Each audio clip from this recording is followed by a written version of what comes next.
I just love that little intro. Good morning, everyone. So, we're talking sales, sales, sales today. I have some interesting stats for you. 80% of your sales requires at least 5 follow-up phone calls to make it happen. 44% of your salespeople will give up after one follow-up call, but 60% of your customers will say no 4 times before they actually say yes. So if you're not following up, what's happening? You're not making the sales.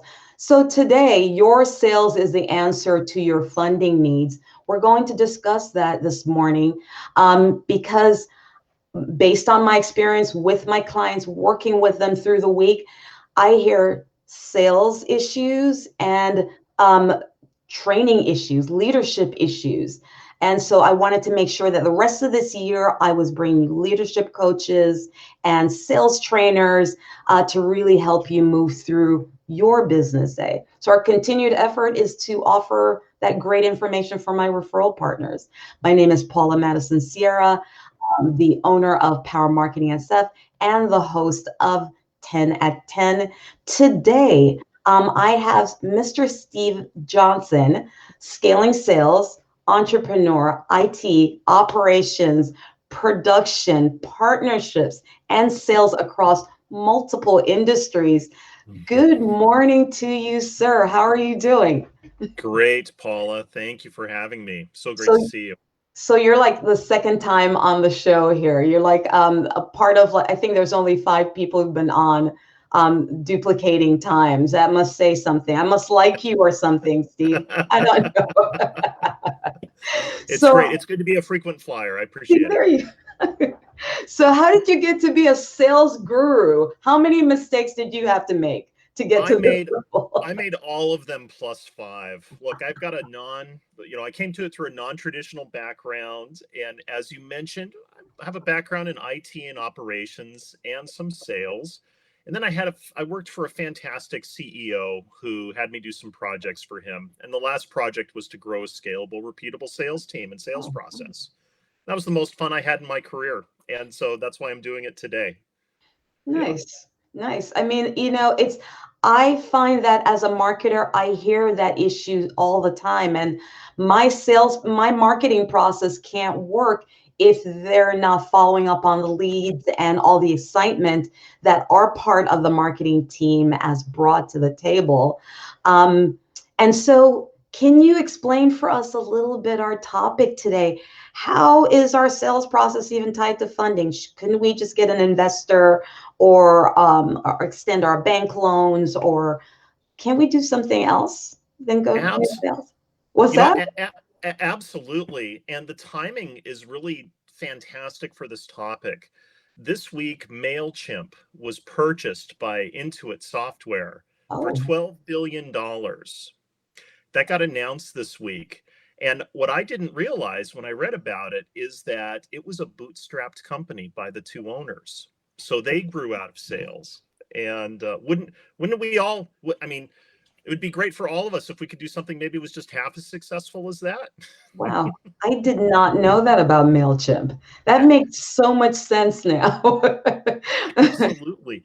So, I mean, that's the extreme example that makes the point, though, that we can grow our businesses out of cash flow. Many businesses can be grown out of cash flow, and sales becomes critical to that in generating the capital. And why not? The more you can sell, the better margins you can have, the less investment money you need to take, and the more control you can have of your company.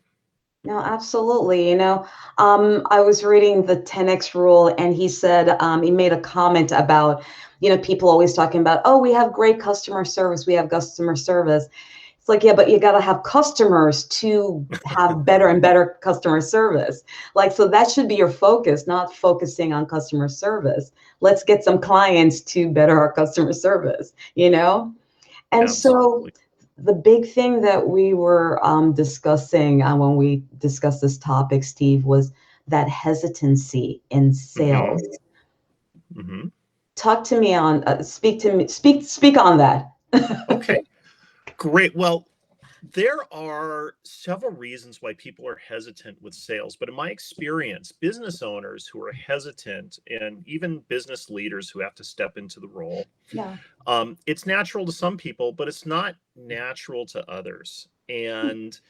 Um, and usually the ones that it's not natural to, most often what I've found is that we're comfortable talking about what we do, but we have a hard time or don't understand how to help people decide if it's right for them. And I know that that sounds very simple, Yeah. but we often have a hard time thinking it through from our customer's side of the table.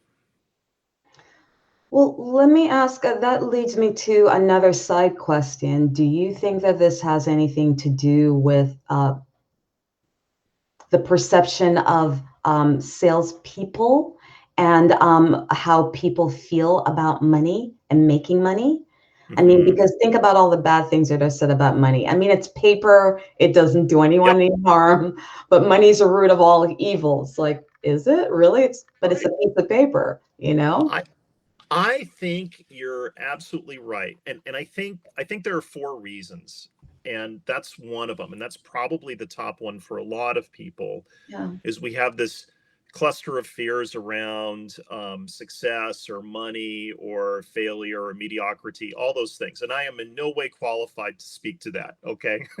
But if that's your issue, fine, start Yeah. working on that.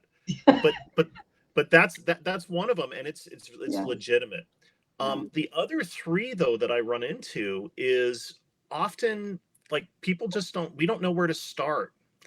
And so when we hear about so many different things we could be doing, and we see different things that need to be done, just prioritizing what the most important thing and where to start is really tough. So Yeah. that's number two. I think I spoke to this earlier in terms of feeling uncomfortable with Yeah. sales and just sort of closing instead of focusing on helping our customers. Yeah. I think that's the third thing.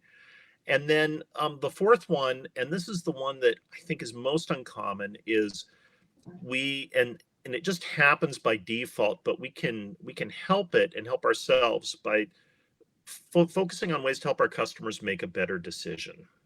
And what I mean by that Yeah. is we understand what their customers' problems are and what it takes to do something about them. And so we can help them by asking them questions about what they've tried and what they're thinking of doing.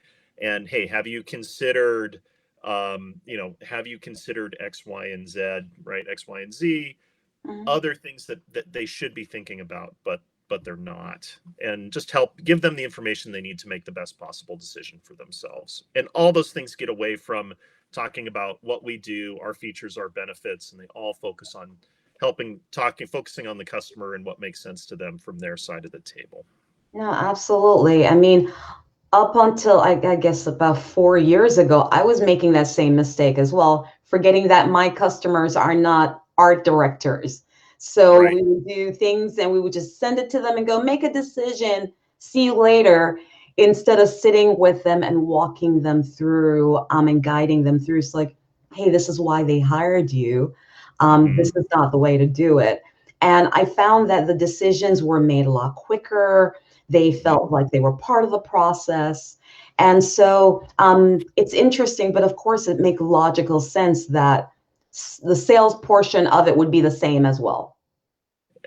Absolutely. And full disclosure, I did this with a prospective client last week as well, and I'm the one who knows about this, and so it's hard. Yeah, And so absolutely. and I understand. Yeah. Yeah, I Yeah. mean, because sometimes you meet your clients and they're so exceptionally great at their areas, Mhm. so impressive. But again, you forget that they are impressive in this area. And this is why they hired you. Come on board, roll your sleeves up, be part of the team. And every time I've forgotten about it, now I make a point of just being very transparent and very natural. So I will call them up and just say, I'm a horrible person because I just threw this on your table as though you're sitting around eating bonbons all day. Let's Right. schedule a meeting. Let's get this together, so that we can move you along properly. So whenever I do that, because again, you meet these folks, it's like, but you forget now they're sitting there, they're not non-artistic and it's like, Mm-hmm. okay, one more that you just gave me homework. You Mm-hmm. know, who wants that? So, gosh, that is such a great point. You're right, because we do give them homework. We're there to take the homework away That's and why. make That's it why they're easier paying for them. us. Yes, yes, absolutely. So let me ask you, now that we've called people to the mat a little bit, we got in their headspace, we even, hey, you need to get some help around figuring out your issues with money, why you dislike salespeople. Um, Right. and it was one of your number two in your 4 steps. How do we get started? When you have this discomfort. Okay, great. So, look, interesting that we brought up homework. I think that's a great segue. Before we just pick up the phone and make some calls, we need to do some homework and really break down and think through why people buy from us. And it's pretty simple. It's straightforward. Yeah. People who we solve problems for them, so we need to think through who the right person is to talk to, the right message, and what's the right time to talk to them. And that could be, for example, if you're a client or a lawyer who works with does contract review, maybe you're targeting vice presidents of sales that are new in their job, 90 days at tech companies. So because they're typically brought in to make some changes, and you know that one of their big problems is that they lose deals because it takes a long time for contracts to get reviewed through the general counsel at the company. Okay. It's a little, but there are there are other ways. So think about when your customers need you, and the messages that would resonate with them. So there's a way to do this if you don't know, and something that I do with my clients, and frankly, anyone who'd like to learn more about this, reach out to me or reach out to Paula, and we'll get you the information. But just developing a basic persona, and one way that you can reverse engineer that for your customers, just think back in the last couple of years, who were your best customers and which were the easiest ones to win, and how, and what's common among them, right? Typically they're easy to work with, they close quickly, and you win most, a fair number of them when you talk to people that are similar. And just think about what's common. Maybe they're new in their job, maybe they're well educated about the area that you serve them in, and then just you can draw some conclusions from that. And that's a great place to start in terms of the people and the message and the time. Then once you have that, um talk to Paula, put some messages together and get them out there on LinkedIn, Facebook, even make some cold calls, go to Zoom. Yeah. Absolutely. I love the timing portion of it and the whole idea where we thought we were going to get away from doing homework once we left school. I think the best quote, I think it's Jeffrey Gitomer, the business day starts the night before. Yes. Prepare for your day. That quote really got me. It's like, oh my God, I can't get away from homework. You know? Keep it going, right? Yeah.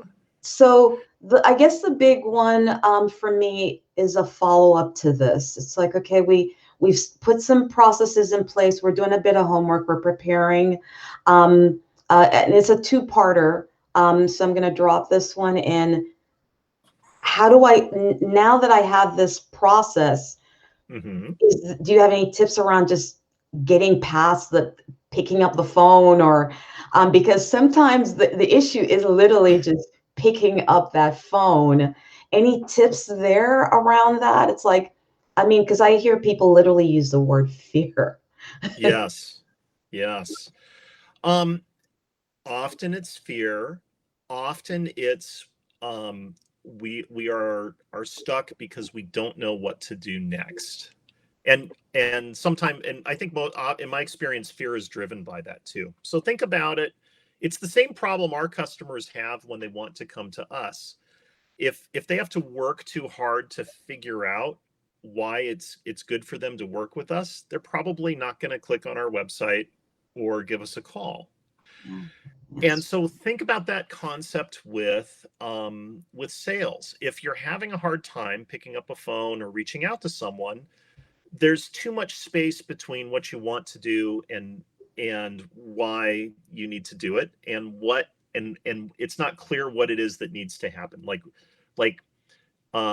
knowing that you need to call is fine, but knowing what to say to leave a voicemail, knowing what to say when you actually get them on the phone.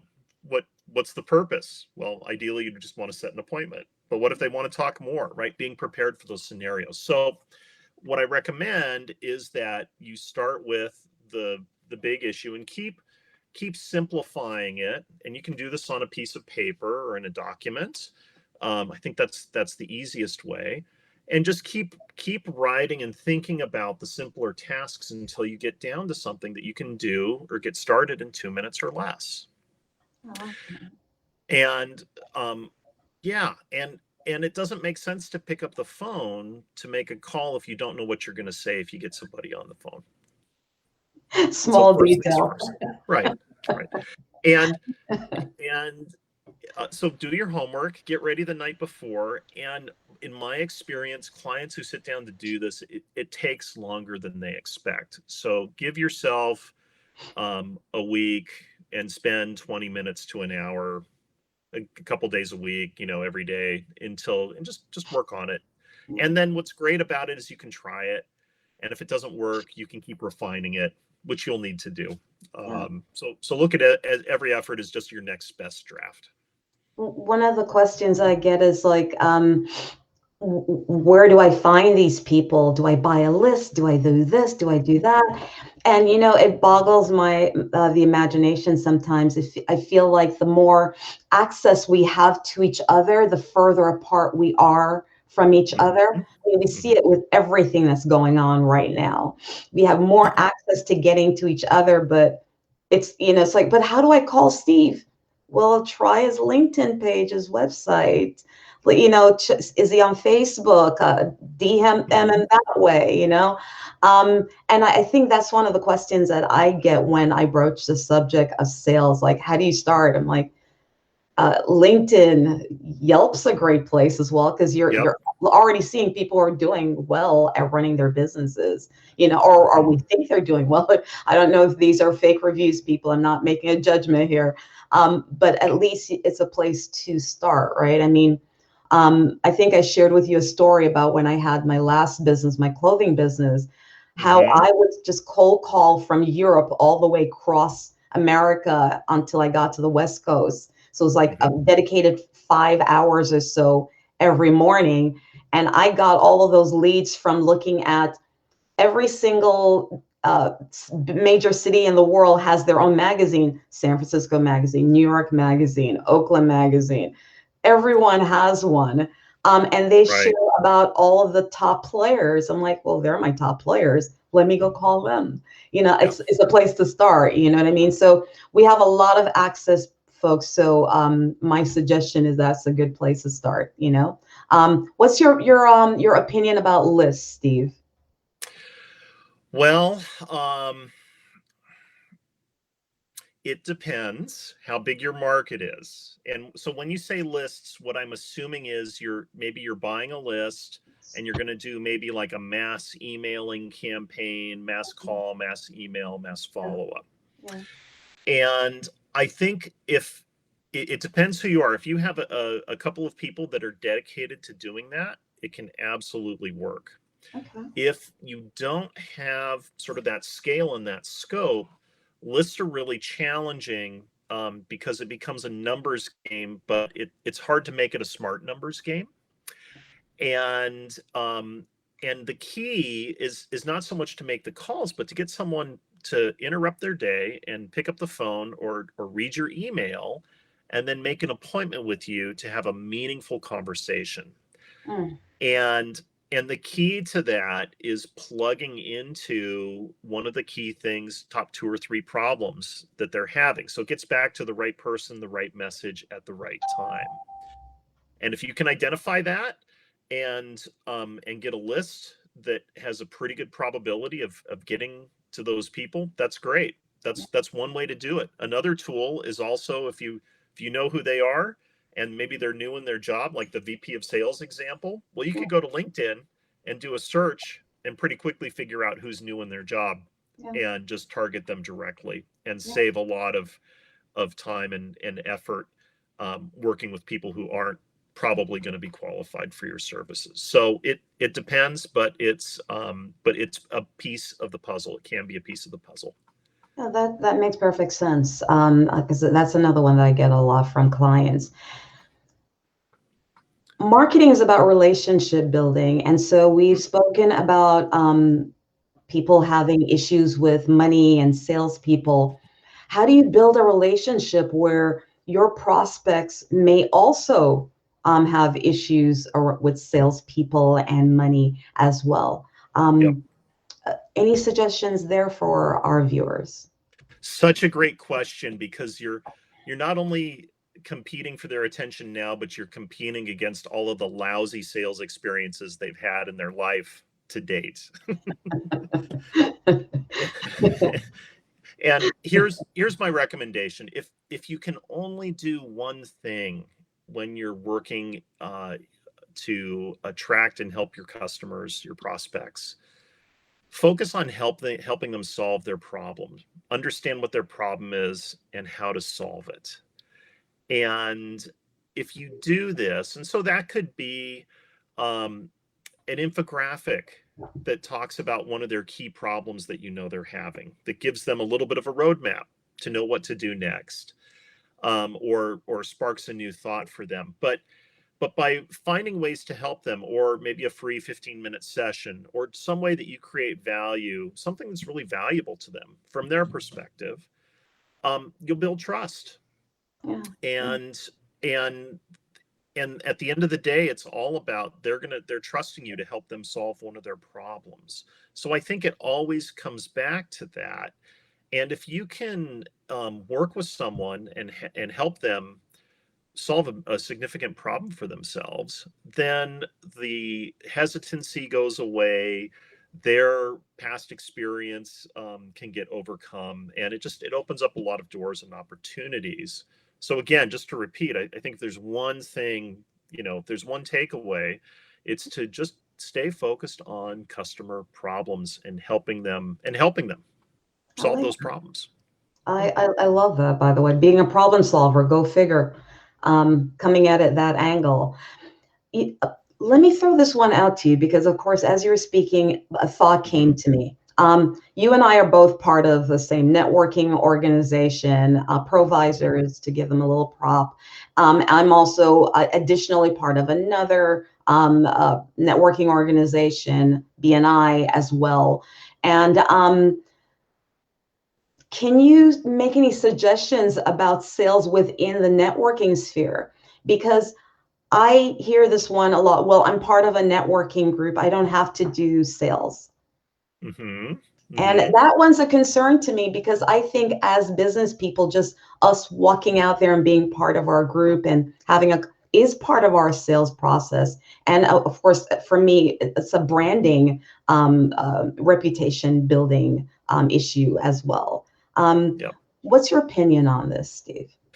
I think it's important, again, like with your customers, and focusing on their problems and understanding how you can help them and help them help themselves. Yeah. I think it's important to understand that with the other people that are involved in your networking group. And it could be a small group or it could be a national group. But the idea is that there are going to be clusters of problems, right? Your customers are going to have problems, and they're going to take more than one professional to solve them. So how do you partner with other professionals and help them solve those problems? I think that's the number one way. And so think about, again, I think time is our most limited resource.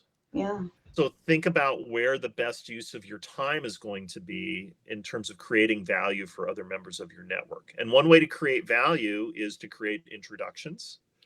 That's certainly one way, and create opportunities there. But there may be ways to help other members create value in other ways. So for example, Paul, if you and I were to do a sales and marketing workshop or resource for one of these I'm groups, down for it. Let's do it. yeah, yeah, just occurred to me, right? Like, but you can take your own expertise and apply that for the good of the group. Yeah. And I think I know that as I've done that, that's created other opportunities Yeah. as well. So think through, think through who's gonna be most helpful to you, who you're going to be able to help the most, Yeah. and start there. Yeah. Yeah. I mean, it's coming from that end of giving, right? You have to literally farm before you harvest, right? And build the relationship. And so many times people get it wrong. Well, not so many times. Some people come in with the right attitude, some people don't. It's that old school, that sales Yeah. process that no one really likes. The pushy sales guy who shows up like this, but never giving anything, Yep. So I just wanted to make, because as you made that comment, sometimes people forget that networking is also part of the sales process, and the Mhm. follow-up still needs to happen. The thank you still need to happen. The Yeah. showing up needs to happen. So I want to make sure that I make that point. Steve, I wish we could keep going forever, because this is such there's so many more levels than just literally coming up with a process. I feel that fear and that comfort and the what next is such a big part. And I'm sure Mhm. it's a big part of your training all the time.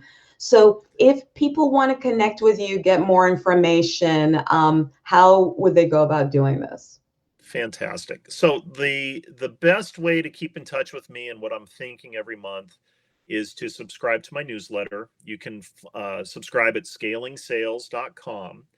And in it, every month, I give one key tip on sales. And then I've got sections to think about that help you manage yourself and your own sales process and or your sales team. So an individual salesperson could manage themselves, or a solopreneur will know what they need to do every month, every quarter of the year to meet their numbers for this month, this quarter, but then also for the year coming up. So there's a mini seminar, as if you were working with me every month. You can get some of that information from there. So that's Oh, number one. And then I'd love to connect on LinkedIn. And then finally, I also have a blog at stevejohnson.blog. And you can also reach that from my website as well, scalingsales.com. And I'll help you get the information you need. perfect. I'm going to be signing up for that newsletter as well, folks. We're in this new environment where learning is the priority right now. So making money in a very different environment, super important right now. So thanks for that information. So I wanted to close again with my closing quote for today. I think it's everything that we spoke about today, which is growth and comfort do not coexist. That's by Jenny Rometty. Hello. Jenny Rometty, the former chairperson, president, and CEO of IBM. I think that makes so much sense. If you want to grow, you got to be uncomfortable. You just have to do it. In the middle of that, the comfort will happen. So every Thursday at 10 a.m., we are live, targeting business folks, sharing information. These videos are not meant to be a replacement for actual coaching and professional help. So if you need either someone like Steve or myself for marketing, please reach out. You can check me out at my website, Power Marketing SF. As always, my COVID battle cry is fight obscurity, stay visible, folks. Thank you so much for watching the show today and giving us some of your time. Stay strong, keep moving forward, everyone. Bye. Have a great rest of the day.